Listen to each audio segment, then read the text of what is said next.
자, 안녕하세요, 학생 여러분. 잘 지내셨죠? 자, 핵심만 쏙쏙 재미있는 한문 수업을 시작하겠습니다. 자, 오늘은 여러분들 책 몇 쪽일까요? 53쪽이네요.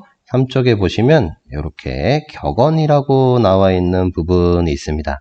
오늘은 나를 경계하는 글귀, 그래서 격언에 대해서 좀 살펴볼 텐데요. 자, 우리 전 시간에는 속담에 대해서 했었어요. 그죠? 속담. 그런데 속담이든 격언이든 간에 문장의 길이가 긴 게 아니죠. 짧은 문장을 가지고서 우리 삶을 좀 되돌아볼 수 있도록 자신의 삶을 경계할 수 있는 글귀 같은 것들을 나타낸 거죠. 자, 여러분들 53쪽에 보시면 자기 곁에 두고서 자주 보고 싶은 글귀를 메모지에 적어보자. 선생님 메모지에 좀 적어 놓습니다. 어둠이 깊을수록 새벽이 가깝다. 변화의 첫걸음은 생각을 행동으로 옮기는 것이다. 지금 자면 꿈을 꾸지만 지금 공부하면 꿈을 이룬다. 이런 말들처럼 내가 평소에 좀 관심을 가질 수 있는 문구들, 아니면 이 글을 읽으면 나 자신을 한번 돌아볼 수 있는 글귀들, 이런 것들을 보통 우리는 책상 한 켠에다가 붙여놓고 자기 자신의 삶을 돌아보기도 합니다. 자, 이렇게 책상 한쪽 편에다가 자신을 돌아볼 수 있는 그런 글귀 같은 걸 적어 놓는 걸 뭐라고 하죠? 우리? 네, 맞아요. 55쪽에 나오죠? 좌우명이라는 표현을 씁니다. 자, 아래 설명을 좀 볼게요. 자신을 경계할 수 있는 글귀를 곁에 적어두고 수시로 보며 행실을 단속했다. 이런 글귀를 우리는 뭐라고 하느냐? 좌우명이라고 하는데, 자리에 오른쪽에 나침판이 될 좋은 글귀를 어떻게 놓았느냐? 새겨 놓았다라는 거예요. 자, 제일 뒤에 명자는 새기다라는 뜻을 가진 한자예요. 마음속에 딱 새겨 두었다. 그런데 보통 우리 앉아서 공부를 하니까 자리 좌자를 쓴 거고요. 오른쪽, 꼭 오른쪽에 붙여야 되느냐? 안 그래도 되죠. 왼쪽에 붙여도 되는데, 이 우라고 하는 글자의 본래 의미는 무슨 뜻이냐 그러면 돕다라는 거예요. 자신의 삶에 좀 도움이 될 만한 글귀를 새겨 넣는 것을 좌우명이라고 하겠죠. 자, 좌우명의 대표적인 문구로 쓰이는 것들이 그 밑에 조금 적어 두었습니다. 먼저 한번 읽어볼게요. 구, 일신, 그리고 일일신, 그리고 우일신, 이런 표현이 있는데, 앞에 있는 구라고 하는 글자는 진짜로, 진실로 구자입니다. 진실로 일신, 날일자, 그리고 신자는 뭐죠? 새롭다라는 뜻을 가진 한자죠. 자, 그리고 쭉 이어지는 글자들 가만히 보니까 우라고 하는 글자 있는데, 이 글자는 또 우자입니다. 또 우. 그래서 해석을 해보면 어떻게 되나요? 자, 해석을 해보면 진실로, 진짜 날마다 새로워지려고 한다. 내가 매일매일 새로워지려고 하면 어떻게 해야 되느냐? 날마다 새로워지려고 마음을 먹고 또 그렇게 행동을 해야 된다. 그리고 또 어떻게 해야 되냐? 그래도 모자라니까 또 날마다 새로워지려고 노력을 해야 된다. 진실로 날로 새로워지려거든 나날이 새롭게 하고 또 새롭게 하라. 1년 전에 2년 전에 이렇게 했다고 해서 요번에도 똑같은 방법으로 하면 안 되는 거잖아요. 그죠? 자, 매일매일 새로운 뭔가가 없는가? 더 좋은 방법이 없을까? 공부할 때도 마찬가지죠. 더 좋은 공부 방법이 없을까라고 항상 고민하면서 새로운 방법을 탐구하는 자세를 기르기 위해서 이런 문구 같은 것들을 한쪽에다가 적어두고서 읽어보면서 자기 자신을 돌아보고 반성하고 계획을 세울 수도 있을 겁니다. 자, 그런 말들을 이번 단원에서는 좀 살펴볼 텐데요. 자, 여러분들 책 54쪽 한번 보죠. 자, 오늘은 2개 문장을 할 거예요. 한번 읽어보면 기소부력을 물시여인하라. 그리고 시은이면 물구보하고 여인이면 물추해하라. 이렇게 2가지 문장 한번 해보겠습니다. 자, 칠판 한번 보겠습니다. 먼저 기소부력 물시여인. 자, 여러분들 동그라미 쳐야 되는 글자가 한번 해보겠습니다. 제일 앞에 있는 이 글자, 제일 뒤에 있는 이 글자. 뒤에 있는 글자부터 좀 살펴보면 이 글자 뭐죠? 네, 맞아요. 사람이라는 뜻을 가진 한자였죠. 근데 문장에서 쓰이게 되면 사람은 사람인데 나 말고 누구, 다른 사람을 뜻하는 말로 많이 쓰입니다. 그리고 제일 앞에 있는 기라고 하는 글자는 몸기라고 하는 글자인데 사람 몸을 나타내는 글자지만 보통 해석을 할 때는 누구로 해석하느냐? 자기 자신의 의미로 많이 해석을 합니다. 자, 그리고 몸기자 옆에 있는 소라고 하는 글자 있어요. 소라고 하는 글자는 바소 이렇게 해석을 하거든요. 자, 소자 다음에 어떤 한자 A라는 한자가 오게 되면 그냥 우리는 일반적으로 해석을 할 때 A 하는 바 이렇게 해석을 합니다. 뒤에 있는 것부터 먼저 해석을 해주는 글자입니다. 자, 그리고 욕자 나왔네요. 욕자는 뭐였죠? 뭐뭐 하려고 하다 라는 뜻으로 해석하는 글자였죠. 자, 그리고 빨간색 동그라미 한번 쳐볼게요. 물자가 있습니다. 물. 자, 이 물이라고 하는 글자는 우리 보통 외울 때 말물이라고 많이 외웁니다. 문장에서 해석하는 방법이 뭐뭐 하지 말라라고 해석을 하는 글자입니다. 뭐뭐 하지 말라, 금지를 나타내는 말이겠죠. 자, 그 옆에 있는 시라고 하는 글자가 있는데 이쪽으로 좀 빼겠습니다. 자, 시자는 우리가 보통 외울 때 베풀다라는 말로 쓰이는 한자입니다. 베풀다. 그런데 자, 베풀다라는 말의 의미가 뭡니까? 상대방이 자유롭게 뭔가를 먹을 수도 있고 이용할 수도 있도록 주는 걸 얘기하잖아요. 그죠? 그래서 여기서는 베풀다의 의미를 살짝 의역을 좀 해서 권하다라고 한번 의역을 좀 할게요. 자, 그리고 그 옆에 있는 어라는 글자가 있습니다. 자, 어자는 이쪽에다가 좀 적겠습니다. 자, 어라고 하는 글자는 보통 우리가 외울 때 어조사, 어라고 많이 외웁니다. 우리 어조사에 대해서 배웠었죠? 어조사 지에 대해서 했었는데 이것도 마찬가지 어조사입니다. 문장에 따라서 뜻이 여러 가지로 해석이 되는데 보통은 무엇에, 누구누구에게, 어디에서, 누구누구보다, 무엇보다 비교를 나타내는 형식으로 이렇게 네 가지 의미로 보통 많이 쓰입니다. 여기서는 뭘까? 한번 보겠습니다. 자기 자신이 뭐뭐 하지 않는 바예요. 뭘 하지 않는 바? 하고자 하지 않는 바. 하고자 하지 않는 바니까 하기 싫은 거겠죠. 자기가 하기 싫은 거를 뭐뭐 하지 말라, 베풀지 말라, 다른 사람에게 베풀지 말라, 다른 사람에게 억지로 권하지 말라라고 해석하면 되겠네요. 어조사 어자는 이때 누구누구에게라고 해석이 되겠네요. 그죠? 왜 내가 하고자 하지 않는 거를 상대방에게 권하지 말라고 하느냐? 내가 하기 싫으면 다른 사람들도 하기 싫을 수 있으니까. 그 사람 마음하고 내 마음하고 서로 똑같을 수 있으니까. 사람 마음은 똑같을 수 있잖아. 자, 이런 얘기잖아요. 자, 여기서 우리 꼭 기억해야 되는 동양사상이 한 가지 나옵니다. 동양사상, 크게 유학사상에서 공자가 설명했던 것 중에서 우리 기억해야 되는 사상이 한 가지 있죠. 요거 서사상이 나옵니다. 자, 서자는 우리 보통 외울 때 용서하다라는 말로 많이 외우거든요. 자, 서자를 가만히 좀 살펴보면 이것 더하기 이렇게 이루어져 있어요. 자, 앞에 있는 이 글자는 뭐냐?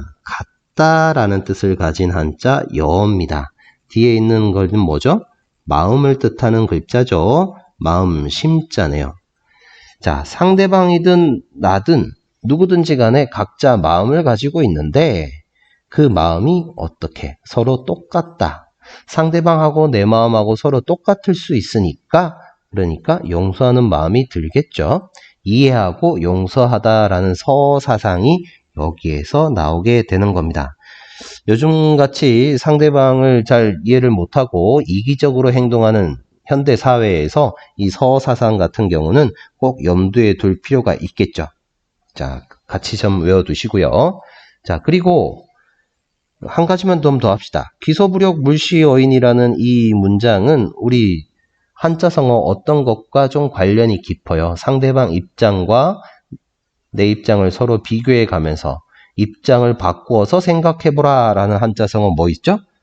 예, 맞습니다. 선생님 좀 적어 볼게요. 자, 적으면 이렇게 되죠. 자, 읽으면 어떻게 됩니까? 이거 읽으면 역지사지 이렇게 읽을 수가 있네요. 자, 한자부터 좀 살펴보면 앞에 있는 역이라고 하는 글자는 무역할 때의 역자니까 뭔가를 바꾸다라는 뜻이고요. 뒤에 있는 지는 뭡니까? 우리 보통 외울 때 땅지라고 많이 외우는데 땅을 바꾸다는 말이 안 되니까 의미가 좀 다르게 해야 되겠죠. 여기서는 입장이나 처지를 나타내는 표현으로 해석을 한다. 그리고 사는 뭡니까? 생각하다라는 한자죠. 생각하다. 자, 그리고 지자는 뭐였어요? 어조사지였죠. 자, 어조사지자는 우리 복습 한번 해보겠습니다. 자, 지자 같은 경우는 자, 가다라는 의미가 있었고 뭐뭐의, 뭐뭐하는 이런 뜻으로 해석하는 경우가 있었습니다. 무엇이 뭐뭐가라고 해석하는 경우도 있었고 대명사로 그것이라고 해석하는 경우도 있었죠. 자, 여기서는 해석 어떻게 되는지 한번 보겠습니다. 바꾸긴 바꾸는데 입장을 바꾸어서 상대방하고 나하고 입장을 바꾸어서 생각해본다. 그것을 생각해본다 라고 해석을 해주면 되겠네요. 그죠? 자, 기소부력 물시어인, 그리고 서사상, 그리고 역지사지 한꺼번에 세트로 같이 알아두시면 좋겠습니다. 이해되셨죠? 자, 다음 문장 한번 가겠습니다. 시은 물 구보하고 여인 물 추회하라. 자, 앞에 있는 시자 요거 나왔네요. 시자는 좀 전에 우리 뭐라고 했었습니까? 베풀다 라고 했었고요. 뒤에 있는 은자는 뭐죠? 은혜의 은자입니다. 은혜를 베풀다. 그리고 자, 그 뒤에 있는 글자는 우리 공통으로 동그라미 칠 수 있겠네요. 물이었습니다. 물자는 아까 뭐였습니까? 뭐뭐 하지 말라라고 해석하는 글자였죠. 자, 그리고 뒤에 있는 구 있었습니다. 구자는 뭡니까? 구하다. 자기한테 필요한 무언가를 구입하다, 구하다 라고 해석하는 글자고, 자, 그 뒤에 있는 보라고 하는 글자 있네요. 보. 자, 보자는 두 가지 의미가 있어요. 갚다 라는 뜻으로 해석하기도 하고, 뭔가를 알리다 라는 뜻으로 해석하기도 합니다. 자, 여기서는 어떻게 될지 한번 볼까요? 자, 베풀었다. 은혜를 베풀었으면 어떻게 하느냐? 뭐뭐 하지 말래? 구하지 말래요. 뭡니까? 갚는 것을 구하지 마라. 갚는 것을 요구하지 마라. 갚다라고 해석하는 게 더 좋겠네요. 명사로 좀 풀이할까요? 보답 이렇게 하는 것이 더 적당할 것 같습니다. 자, 그리고 이어진 문장 여라고 하는 글자가 나왔네. 자, 여자는 우리 보통 외울 때 더블여라고 많이 외웁니다. 더블여. 근데 이 글자가 참여하다. 더불어니까 누구누구와 함께라는 뜻이겠죠.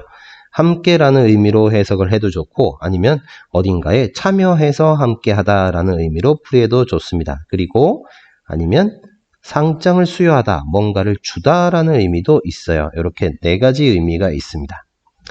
자, 그리고 물자는 당연히 뭐뭐 하지 말라라고 되겠고, 자, 그 다음에 나와 있는 글자는 추입니다.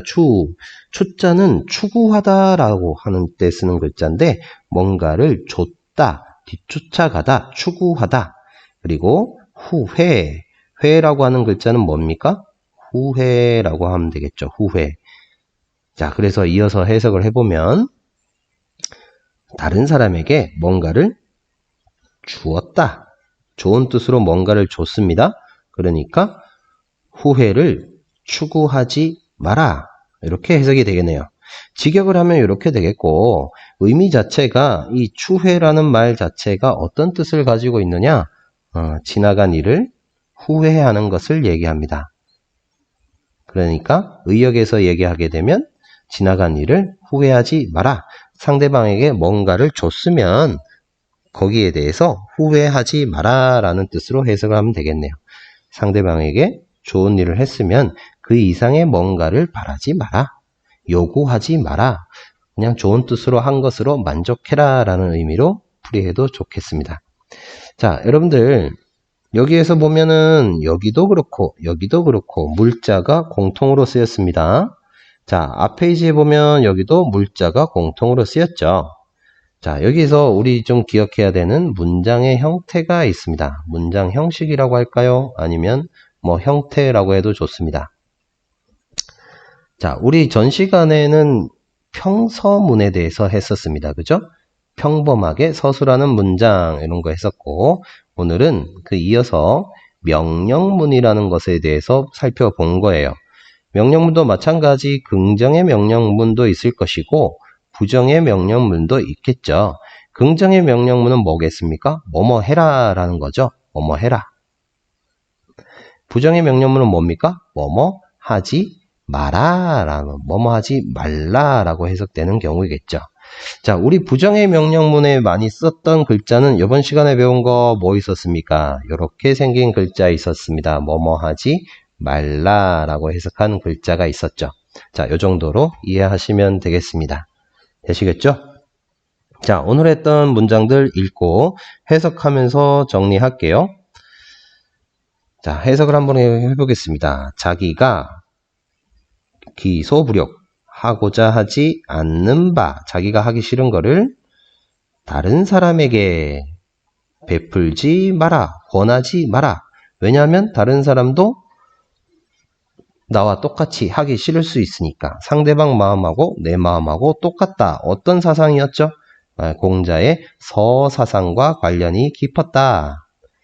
그리고 한자성어로 좀 바꾸게 되면 뭐 있었습니까?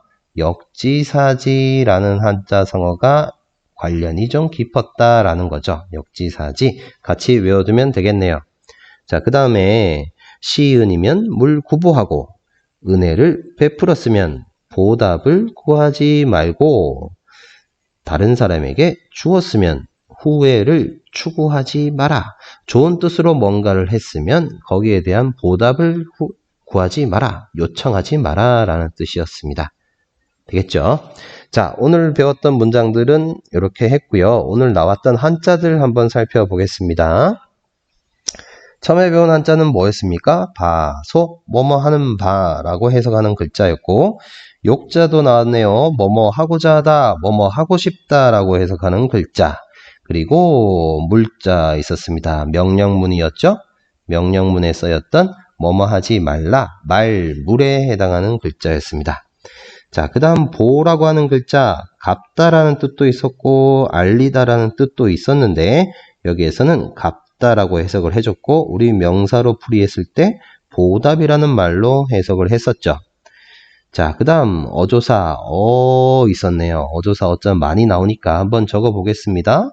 뭐뭐에, 누구누구에게, 아니면 뭐 어디에서, 아니면 무엇무엇보다 이렇게 네 가지 의미가 있었다 정도 기억하시면 되겠네요. 자, 그 다음에 시, 베풀다 시 있었고 그 다음에 후회하다, 뉘우치다, 그죠?